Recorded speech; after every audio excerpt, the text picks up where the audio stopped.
Chapter 10. The screens all lost their pictures and flipped to static. "Hey!" Marla cried. She banged against the side of a monitor, and the image lurched and distorted, then sputtered and went out again. She hit it again, and with another spasm of static the image slowly cleared. As it resolved, the stage appeared. "Something's wrong," Lamar said, and all three leaned forward, trying to get a better look. "Bonnie," Jason said in a grave tone. "Bonnie," Marla said, looking at Lamar with alarm. "Where's Bonnie?" Lamar hit the button on the walkie-talkie. "Charlie," he said urgently. "Charlie, don't leave the control room." In the control room under the stage, Charlie and Jessica were peering at the monitors, scanning for signs of life. "It's too dark. I can't see anything on these," Jessica complained.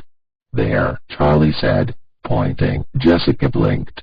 "I can't see anything," she said. "It's Carlton. Right there. I'm going to get him." Not waiting for a response, Charlie crawled toward the exit. "Charlie, wait," John said, but she was already out the door. It slammed shut behind her, and all three of them heard the dull metal thud of the drop lock falling into place. "Charlie!" John yelled again, but she was already gone. "It's bolted shut," John grunted as he pulled on the door. The walkie-talkie sputtered, and Lamar's voice came choppily from the little box. "CHY, don't leave." RM. Jessica and John exchanged a glance, and John picked up the radio. "Too late," he said, looking to Jessica as he lowered the walkie-talkie. Charlie made her way unsteadily between chairs, but after only moments she realized she had gotten herself turned around. The lighting had changed. Now a single, blinding blue light was strobing on and off above the stage. Over and over, the room flashed with a blinding burst, like lightning, then was instantly dark again. Charlie covered her eyes, trying to remember what she had bumped into first. Metal chairs and foil party hats pulsed like beacons in the dark with each burst of light, and Charlie's head began to throb. She squinted, trying to orient herself, but beyond the table surrounding her, all she could see were 1,000 afterimages burned into her retinas. She had no idea which way to go to find Carlton. She leaned against a nearby chair and pressed her hand tightly over her forehead. A table screeched against the floor briefly, and Charlie knew that it hadn't been her. She turned around, but the light had gone dark. When it flashed again, she was looking directly at the stage, where there should have been 3 sets of eyes. She saw only 2. Freddie and Chica stared down at her, their plastic gazes catching the light, twinkling with the strobe. Their heads seemed to follow her as she moved along the table. "Bonnie is gone." Suddenly, she felt exposed, all at once noticing just how many places there were in the open room for something to hide, and just how visible she was to anyone, anything, that might be watching. She thought briefly of the little control room she had just left, and felt a pang of regret. Coming out here might have been very stupid. Another screech sounded, and she whirled around to see the table behind her moving slowly away. She turned to run, but slammed into something before she could take a step. She jerked up her hands in the darkness to shield herself, then touched matted fur. The strobe threw its light out again, and this time there was sound. Garbled noise blaring from the gaping mouth in front of her. Bonnie was standing only inches from her, his mouth opening and closing rapidly and his eyes rolling wildly in his head. Charlie jerked away, then backed up slowly. The rabbit did not try to follow, just continued his bizarre and silent incantation, his eyes aimlessly ricocheting in his head. Her foot caught on the leg of a metal folding chair, and she fell back, landing hard on her bottom. She started to crawl, staying low, hurrying to get away from Bonnie. A spotlight flashed from the stage, this one clearly aimed at her. She raised her hand to see who was there, but the light blinded her, and all she could make out were 2 sets of eyes continuing to follow her. Charlie screamed and scrambled to her feet. She took off running, not looking back, and made it across the room and to the hallway that led to Pirate's Cove, then ducked into the bathroom along its wall. The door echoed when it shut behind her. The room was empty, with nothing but 3 sinks and 3 stalls. Only one of the fluorescent lights was on, and just barely, only enough to color the room dark gray instead of black. The metal walls of the stall dividers looked flimsy, and Charlie had a sudden vision of Bonnie, larger than life, grabbing the metal frame with his paws and ripping it up from the ground, the bolts tearing right out of the floor. She banished the thought and ran into the farthest stall from the door, slipping the lock, so small it looked almost delicate, into place. She sat on top of the toilet tank, her feet pulled up on a seat and her back pressed against the blue tile wall of the bathroom. In the empty room, Charlie could hear her own breath echoing. She forced it to slow and closed her eyes, telling herself to be silent, to hide. "Charlie?" John was still pounding on the little door of the control room. "Charlie, what's going on out there?" Jessica sat quietly, still rattled from the screams and crashes outside. "She can take care of herself," John said, easing his grip on the door. "Yeah," Jessica said. He did not turn around to look at her. "We have to get out of here," John said. He rattled the door again. The top swayed a little as he pulled, but the bottom was stuck fast. He hunched down further. There was a lock, a deadbolt that dropped straight into the floor. The latch to pull it open had broken off long ago, leaving only a jagged ledge so thin he could scarcely get his fingers around it. As he yanked it upward, it cut into his fingers, leaving thin red lines. The bolt stayed fast in place. "Jessica, you try," he said, and looked at her. Her eyes were on the wall of televisions. They were all showing static, but every now and then one flashed a picture. "Never mind," John said. "Keep watching." He bent his head again, and went back to the deadbolt. In the bathroom, Charlie was silent. She paid attention to each breath she took, each inhale and exhale, a slow, deliberate process. She had tried meditating once, and hated it, but now the intent focus on her breathing was calming. "I guess I just needed the right motivation," she thought. "Like staying alive." The stalls rattled briefly and there was a distant booming sound that went on for several seconds. "It's storming outside." She kept her eyes strained on the floor. The light overhead was so dim it scarcely illuminated her stall. She held her breath. The light flickered and let out a brief hum, then was silent again. The toilet tank she was sitting on felt unstable. She scooted to the edge of it to quietly let her foot down. Just as the tip of her shoe touched the tile, the wide bathroom doors opened with a thunderous boom. Without thinking, she jerked her foot up, and the lid of the porcelain tank clanged like pots clattering together. She held herself perfectly still, her shoe suspending in the air, then carefully pulled her foot back into place on top of the toilet seat. That was too loud, she thought carefully. She leaned forward and reached up with one hand to grasp the stall divider. Slowly, she pulled herself up to stand, the toilet seat rocking on its hinges beneath her feet. She peered out over the top at the 2 stalls next to her. It was too dark to see beyond the metal stalls. The whole row of them was swaying gently from her weight hanging on them. There was a shuffling sound. Something white and heavy was sliding across the floor. Not trying nearly as hard as she was to be quiet, she kept watch. Her eyes darted from the stall door beside her to the bathroom door. The shuffling continued, but she could not tell where it was coming from. The sound filled the room. Suddenly the nebulous sound resolved. It was crisp, and it was nearby. The wall she clung to trembled slightly. She panned her gaze around the room, hoping her eyes would adjust just a little more, and they did. She could make out a trash can by the door, and the outline of the sinks. Apprehensively, she looked back at the door of her stall, letting her focus creep along the edges until she set her eyes on the inch-wide gap along the door. A large plastic eye was there staring back, unblinking and dry, fixed directly on her, and 2 large and unnatural rabbit ears hung over the top of the door. "Bonnie!" She clasped her hand over her mouth and jumped to the floor as fast as she could, dropping to her stomach and scooting along the floor into the second stall. She heard the thing rattle the door of the stall she had just left, but the shuffling feet did not move. She crawled under the next divider and into the stall nearest the entrance. This time her foot bumped the toilet behind her, and the lip dropped down with a loud clank. Charlie froze. The shuffling thing did not move. For what felt like an age, Charlie held her breath. It heard. It must have heard, but the thing still made no sound. Charlie held still and listened, waiting for another sound of movement to mask her own. Her breathing seemed louder than before. She lowered her head, trying to make out shapes along the floor.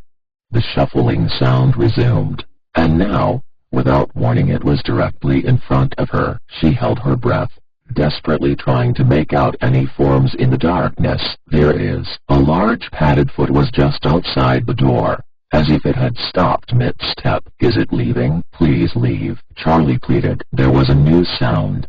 Stiff fabric, softly crunching. What is that? The foot outside the door had not moved. The noise grew louder, the sound of fabric and fur twisting and stretching, tearing and popping. What is that? Charlie dug into the floor with her nails, holding down a guttural scream. It's bending over. A large paw touched down gently in front of her. Then another shape. The creature's head. It was massive, filling the space under the door. Gracefully, it lowered itself to the floor and turned its head sideways until its eye met Charlie's eye. His giant mouth was open wide with a ghoulish excitement, as though it had found someone in a game of hide-and-seek. A warm burst of air rolled in under the stall door. Breath. Charlie clasped her hand over her nose and mouth. The stench was unbearable. Another wave of it hit her face, hotter and more putrid. She closed her eyes, on the point of relinquishing the hope of escape. Maybe if she kept her eyes closed long enough, she would wake up. Another gust of hot air hit and she jerked back, hitting the back of her head on the toilet. She recoiled with pain and threw her arm in front of her, shielding her face against attack. No attack came. She opened one eye. Where is it? Suddenly the metal walls around her swayed with a resounding bang. Charlie startled and covered her head as the thing struck again. The stalls rocked on their legs and the bolts screeched as they were yanked free from the floor, the whole assembly seeming ready to collapse. Charlie scrambled under the last divider and climbed to her feet, grasping for the door handles to pull them shut as she ran out. She ran back into the main dining area, darting toward the control room, her eyes no longer adjusted to the light. She ran with her hands in front of her, unable to see further than her next steps.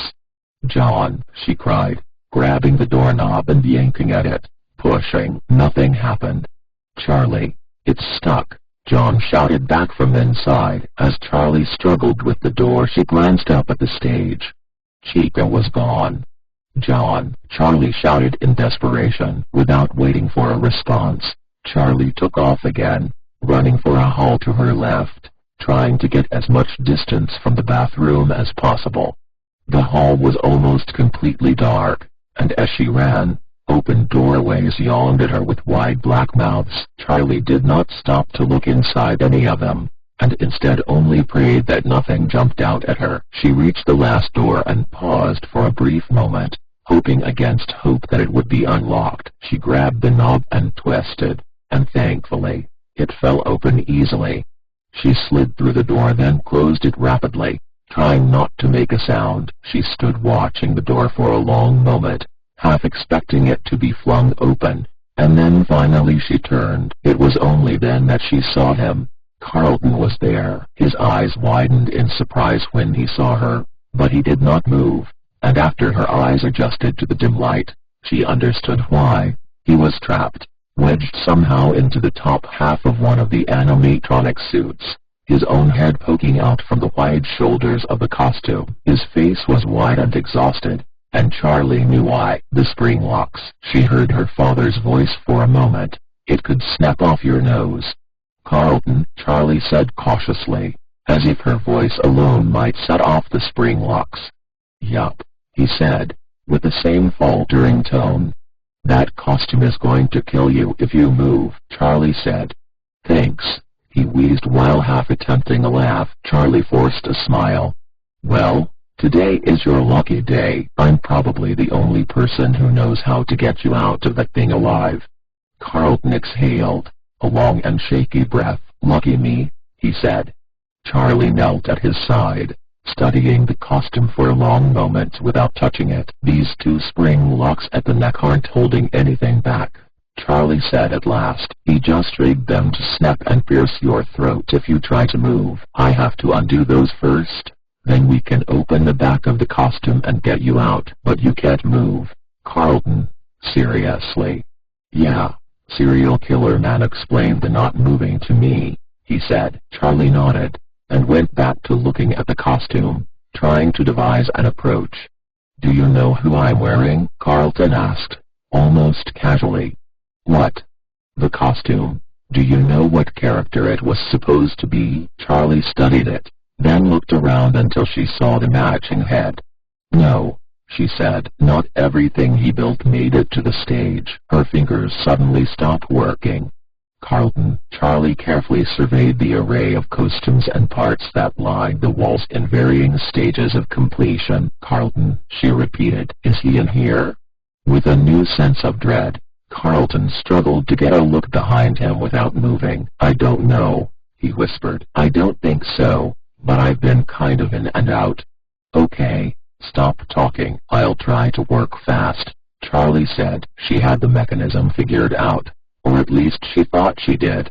"Not too fast," Carlton reminded her. Carefully, slowly, she reached into the costume's neck and took hold of the first spring lock, maneuvering it until her fingers were wedged between the lock and Carlton's neck. "Careful with that artery. I've had it since I was a kid," Carlton said. "SHH," Charlie said again. When he spoke, she could feel his neck move. He was not going to set off the locks by talking, she thought, but the feeling of his tendons moving under her hands was unsettling.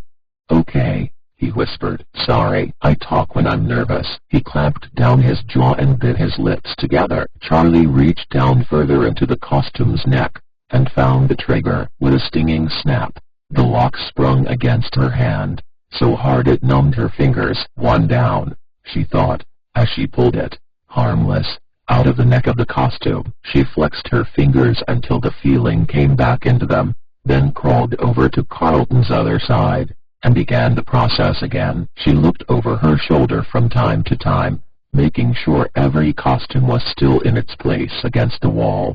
His skin was warm under her touch, and even though he was not speaking she could still feel movement, feel the life in him. She could feel his pulse against the back of her wrist as she worked. And she blinked back unexpected tears. She swallowed hard and focused on the task, trying to ignore the fact that she was touching someone who would die if she failed him. She worked open the spring lock again, taking the impact on the palm of her hand, and pulling the disabled device free of the costume. Carlton took a deep breath in, and she startled.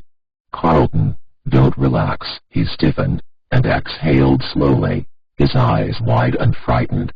"Right," he said. "Still a death trap." "Stop talking," Charlie pleaded again. She knew exactly how much danger he was still in, and she could not bear to hear him speak now, if he was about to die. "Okay," she said. "Almost there." She crawled around behind him, where a series of 10 leather and metal fasteners held the back of the costume together. She considered it for a moment. She needed to keep the costume still, exactly as it was. Until the last moment, she sat down behind him, and bent her knees, positioning herself so that she could hold the costume in place with her legs as she opened it. "I didn't know you cared," Carlton muttered, as though attempting to put a joke together but too tired and too scared to finish it. Charlie didn't answer. One by one, she worked the fasteners free. The leather was stiff, the metal tightly fitted, and each one fought back as she worked, clinging together. When she was halfway up the back of the costume, she felt its weight begin to shift and she gripped it tighter with her knees, holding it together. Finally, she undid the last one, at the nape of his neck. She took a deep breath. This was it. "Okay, Carlton," she said. "We're almost done. I'm going to open this, and throw it forward. When I do, you pull out of it as fast as you can, okay? 1, 2, 3. She yanked the costume open and thrust it away with all her strength, and Carlton jerked back from it, toppling roughly into her. Charlie felt a sharp, quick pain on the back of her hand as she pulled free, but the costume skittered halfway across the room, leaving them clear. A series of snaps like fireworks sounded, and they both cried out, leaping back and banging into a heavy metal shelf. Together they watched as the empty costume writhed and twisted on the floor, the animatronic parts snapping violently into place. When it came to a stop, Charlie stared, fixated. The thing was just a torso, just an object on the floor. Beside her, Carlton let out a low, pained groan, then turned and vomited onto the floor beside him, heaving and retching so hard it was as if he would be turned inside out. Charlie watched, unsure what to do. She put a hand on his shoulder, and kept it there as he finished, wiped his mouth, and sat gasping for breath. "Are you okay?" she said, the words sounding small and ridiculous as they came out of her mouth. Carlton nodded wearily, then winced. "Yeah, I'm fine," he said. "Sorry about the floor. I guess it's your floor, kind of." "You might have a concussion," Charlie said, alarmed, but he shook his head, moving more slowly this time. "No, I don't think so," he said. "My head hurts like somebody hit it really hard, and I feel sick from being stuck in this room and pondering my death for hours. But I think I'm okay. My mind is okay." "Okay," Charlie said doubtfully. Then something he had said finally registered. "Carlton, you said serial killer man explained for you not to move. You saw who did this to you?" Carlton got to his knees carefully, then stood, bracing himself on a nearby box. He looked at Charlie. "I was trapped in that thing for hours. I'm all tingly." He shook out his foot as if to make the point. "Did you see who it was?" Charlie repeated. "Dave, the guard," Carlton said. He sounded almost surprised that she did not know. Charlie nodded. She had known already. "What did he tell you?" "Not much," Carlton said, but his eyes opened suddenly, as if he had just remembered something of grave importance. He looked away from Charlie and slowly dropped to his knees. "What is it?" Charlie whispered. "Do you want to hear?" he said. He seemed suddenly calm for someone who had so narrowly escaped death. "What is it?" she demanded. He glanced nervously at her for a moment, then took a deep breath, his face draining to white. "Charlie, the kids, all those years ago." Charlie snapped to attention. "What?" "All of them, Michael and the others. They were taken from the dining room when no one was looking, and they were brought here." Carlton suddenly recoiled and moved toward the doorway, watching the walls as though they were crawling with invisible creatures. Dave, the guard, he brought them here."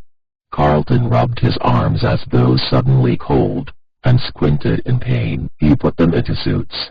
"Charlie," he said, his face twisting in sorrow or disgust. "Charlie." He stopped abruptly, a faraway look in his eyes. "They are still here."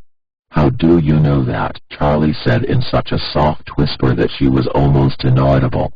Carlton motioned toward the far corner of the room. Charlie looked. A yellow Freddy costume was propped against the wall, the costume all fitted together, as if he were about to walk out on stage for a show. "That's the one. That's the bear I remember from the other restaurant." Charlie clasped her hand over her mouth. "Other restaurant?" Carlton looked puzzled. "I don't understand." Charlie's gaze was still fixed on the yellow costume. "Carlton, I don't understand." Her tone was urgent. "Michael." Charlie stared at him. "Michael? What do you mean?" she said in a level voice. "I know how it sounds," he said, then his voice dropped to a whisper. "Charlie, I think it's Michael in that suit. I still can't get this thing out." John sighed in frustration and rubbed his hand. The lock was leaving harsh red imprints on his fingers. Jessica murmured something sympathetic, but did not take her eyes off the screens. "I can't see anything," she burst out after a moment. The radio squawked, and then Marla's voice came, calling to them from the control room in Pirate's Cove. "Both of you, be quiet and don't move." They froze, hunching down in their places. Jessica looked at John, a question in her eyes, but he shrugged, as at a loss as she was. Something thudded against the door, and John jumped away, almost falling. "Marla?" Jessica said with a pale expression. "Marla, that's you out there, right?" The thud came again, more powerful than the first, and the door shook under it. "What is that?" "A sledgehammer," John whispered hoarsely. The door pounded in again and again, dents appearing in the metal door that had looked so solid. They huddled back against the control panel, with nothing to do but watch. Jessica grabbed the back of his shirt, knotting the cloth between her fingers, and he did not shake her away. The door rocked in again, and this time a hinge unfolded slightly, exposing a thin crack between the door and the frame. The door still held, but it would not hold for long. John felt Jessica's fingers tighten on his shirt, and he wanted to turn and give her some kind of comfort, but he was mesmerized, unable to look away from the door. He could almost see out through the little open space, and he craned his neck. Another blow came and the crack widened, and at once from the other side he saw eyes, peering in, calm and expressionless. "Get out! Get out!" Marla shouted, waving her hands at the security monitor as if John and Jessica could see her, as if it would do any good if they could. Lamar had both hands clapped over his mouth, his eyes wide, and Jason was sitting on the floor, waiting nervously as though an attack on their own door might begin at any moment. The monitors were dark, but it was clear that something large was lurking in front of the main stage, a black static shape that prowled back and forth, momentarily blocking the entire picture. "Marla," Lamar said in a whisper, hoping to quiet her. "Marla, look." He pointed to the manager showing Pirates Cove, just outside their door. Marla looked over his shoulder at the other screen. The curtain was pulled back, and the space was completely empty. The out-of-order sign hung perfectly straight across the platform, untouched. "The lock, we didn't," Marla said feebly, realizing now the magnitude of their mistake. Marla turned to Jason, then let out a panicked whimper. The door behind him was slowly opening. "SHHH." Lamar quickly flipped a small switch, killing the light in the control room, and backed against the wall next to the door. Marla and Jason mimicked his motions, flattening themselves against the wall across from him. The monitors still flickered with static, illuminating the space in oscillating grays and the occasional flash of white. The small door creaked outward at an excruciating pace, a gaping black void widening until the door stopped, fully open. "Marla," a static-laced voice called from somewhere on the floor. Lamar shot out his foot across the narrow carpet, trying to catch the walkie-talkie. "SHHH. SHHH." Marla closed her eyes, pleading with Jessica in her mind to stop talking. "Marla, where are you?" Jessica's voice called again. Lamar managed to flip the walkie-talkie onto its side, and with a click it went silent. He didn't know if he had jostled a battery out of place or somehow managed to flip a switch, but it didn't matter. In the tiny room, there was no way to hide. The ceiling was too low to stand, and even with their backs against the wall their legs stretched out and under the door frame. The ledge under the door was high enough to hide their legs from anything outside, but not from anything that managed to get in. As one, they stopped breathing. The room was no longer empty. Something was entering the space. As it pressed forward into the room they saw a snout, with the scratchy gloss of two unblinking eyes staring straight ahead. The monstrous head threatened to fill the room. "Foxy," Jason mouthed, making no sound. The plastic eyes clicked left and right with unnatural motions, searching, but not seeing. The jaw twitched as though about to open, but never did.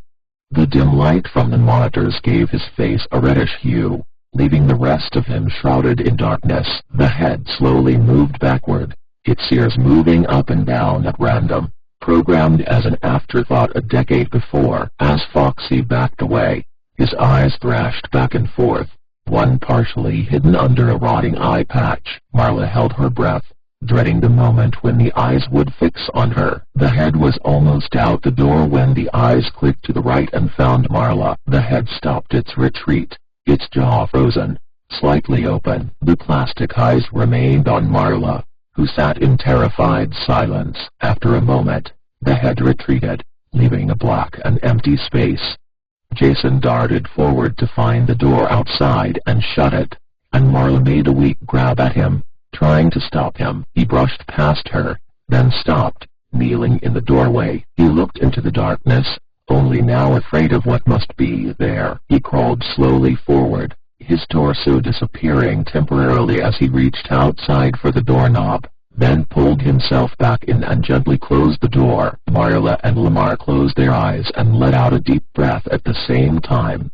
Jason looked at them. He was almost smiling when, in a blur, the door burst open again, and an ugly metal hook sank into his leg. He screamed in pain. Marla leaped to grab him, but she was too slow. As she watched, helpless, Jason was dragged through the doorway. "Marla!" he cried, clawing futilely at the floor, and she howled in despair as he was taken from her again, nothing visible of his assailant but the awful glimmer of the hook. Marla dove toward the door after him, falling to her knees, and crawling toward the thing, but Lamar grabbed her shoulder and yanked her back, taking hold of the door. Before he could pull it shut, it was ripped from his hands with an inhuman strength, and suddenly Foxy was there before them, coming inside. He was suddenly full of life, a different creature, and he turned to look at Marla, his silver eyes appearing to comprehend. His face was a canine rictus, the scrappy orange fur insufficient to cover up his skull. He looked between them, turning his ghoulish smile first on Lamar, then on Marla. His eyes flared and dimmed, and he snapped his jaws with a sound like something breaking. They stared, backed up against the control panel. Then Lamar realized suddenly what he was looking at. "He can't fit all the way in," he whispered. Marla looked. It was true. Foxy's shoulders were jammed into the doorway, his head the only part he could wedge through the door. Lamar lunged forward and kicked the animatronic, bracing himself against the wall and striking out with his foot 3 times before Foxy gave a low whine, a sound more machine than animal, and slunk back out into the dark. Lamar snapped the door shut behind him and slid a deadbolt into place. They stared at one another for a long moment, breathing hard. "Jason!" Marla screamed. Lamar put his arms around her, and she let him hug her, but she did not cry, just closed her eyes. "What do you mean? It's Michael in the suit," Charlie said softly, as if she might be talking to someone who had gone mad, while also desperate to hear the answer. Carlton looked at the yellow bear for a long moment, and when he turned back to Charlie, his face was calm. He opened his mouth to speak, and Charlie put a finger to her lips. Something was coming. She could hear footsteps out in the hall, moving toward them, deliberate, heavy steps, the approach of someone who did not mind if anyone heard him coming. Charlie looked wildly around the room, and spotted a pipe in a corner. She grabbed it and hurried to stand behind the door, where whoever opened it would not see her. Carlton picked up the torso, as though to use it as a weapon somehow. He looked confused, as if he were not thinking clearly. "Don't," Charlie warned in a low voice, but too late. Something snapped inside it. Carlton dropped the thing and stepped back from it, a shimmer of blood on his hand. "Are you okay?" Charlie whispered. He nodded, and then the doorknob turned. Dave appeared in the doorway, his head held high and his face grim. It should have been imposing, but he just looked like a man walking through a door. "Now you've done it," he announced to the room in general. Then his eyes lit on Carlton, unfettered, and his face darkened. Before he could move, Charlie raised the pipe high, stepped forward, and swung it down on his head. There was a sickening thunk and he turned, shock on his face. Charlie lifted the pipe, ready to attack again, but the man just stumbled backward against the wall and dropped into a sitting position. "Carlton, come on," Charlie said urgently, but he was looking down at his injured hand.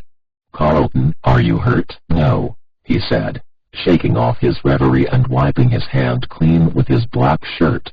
"Come on," Charlie said firmly, and took his arm. "Come on. We have to get out of here. I don't know how long he'll stay out." "You're awfully calm for just having knocked a guy out cold," she thought wryly. They crept out into the hallway, empty and lit by the dim glow of light from other rooms, and Charlie hustled them through the swinging doors to the kitchen, where the dark was total. The air was thick with it, a blackness that was almost tangible. It was as if they had been swallowed. She turned to look at Carlton, but only the faint sound of his breathing told her that he was still beside her. Something touched her arm and she stifled a scream. "It's just me," Carlton hissed, and she let out a sigh. "Let's just make sure that we aren't being followed. Then we can find the others and get out of here," she whispered. Charlie glanced back at the door, and the last spots of light peeking under it. She scooted herself a little closer to it, and got to her feet to peer through the round window, careful not to touch it. "What do you see?" Carlton whispered. "Nothing. I think it's safe." Just as she finished speaking, a form passed by, darkening the window. Charlie jumped back, almost falling over Carlton. They stumbled forward, rushing to get away from the door. Suddenly 2 beams of light split the darkness, illuminating the room in a harsh, yellow light. Chica loomed in front of them, almost on top of them. She stretched up to her full height, growing taller still. She must have been hiding here all along, Charlie thought. The dark recesses of the kitchen could be hiding anything. Chica looked at each of them, the beams of light shifting dizzyingly as her eyes snapped mechanically from one side to the other. Then she paused, and Charlie grabbed Carlton's arm. "Run!" she screamed. And they took off, looping around the prep table, the metal furniture clattering as they rushed clumsily past it. Behind them, Chica's steps were long and slow. At last they reached the door, and they burst out into the hall, and ran for the main dining room. John and Jessica were silent, listening to the clamor outside. John was resting his hand on the door of the control room. Whatever had been on the other side was gone, or was pretending to be. The lock had been wrenched out of the floor, and he tried the knob, but the door, twisted out of shape, still stuck. "Are you crazy?" Jessica exclaimed, alarmed. "What else are we going to do?" John said calmly. Jessica didn't answer. John backed up against the control panel and gave the door a calculated kick, moving it an inch closer to the opening. "Here, let me," Jessica said, and before he could reply she had delivered a kick of her own, the door again moving just a little. They took turns, not speaking, until finally John kicked, and the top hinge broke. John quickly wrestled the door the rest of the way off until they could crawl out. They hurried out, and stopped, exposed in the main dining room. Jessica looked at the main stage in misery. It was empty. "I don't know how this is safer," she said, but John was not listening. "Charlie!" he cried, then covered his mouth with his hand. Too late. Charlie and Carlton were running from the dark hallway at a furious pace.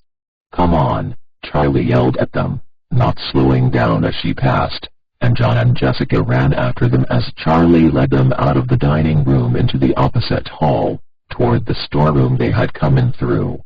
Charlie ran down the hall with a purpose, stopping in front of a closed door and trying to get it open. Behind them loomed the open mouth of a pitch-black party room, a wide empty space that could have hidden anything. John turned his back to the group, keeping an eye on the abyss. "Is it locked?" Carlton said, an edge of rising panic in his voice. "No, just stuck," Charlie said. She forced it, and the door popped open. They hurried inside, John lingering to the last moment, his eyes still on the darkness behind him. When the door was shut, Charlie reached for the light switch by the door, and John put a hand on her arm. "Don't turn the light on," he said, looking back for a moment. "We have enough light. Let your eyes adjust." There was a window high up on the door, thick glass with a bubbling frosted pattern, letting a trickle of light and color into the room from the hallway. "Right," Charlie said. "A light on in here would have marked them out clearly." In the semi-darkness, she surveyed the room. It had been an office, though not one she remembered visiting often. She was not sure who had used it. There were cartons here and there on the floor, overstuffed to bulging with papers, their lids perched sheepishly on top of the mess inside. There was an old desk in the corner, a grayish-blue metal with visible dents in the surface. Jessica boosted herself up to sit on it. "Lock the door," Jessica said with an irritated tone, and Charlie did. There was a button set into the knob, which she knew would be useless, and a flimsy bolt lock, the kind in bathroom stalls and on picket fences. "I guess it's better than nothing,"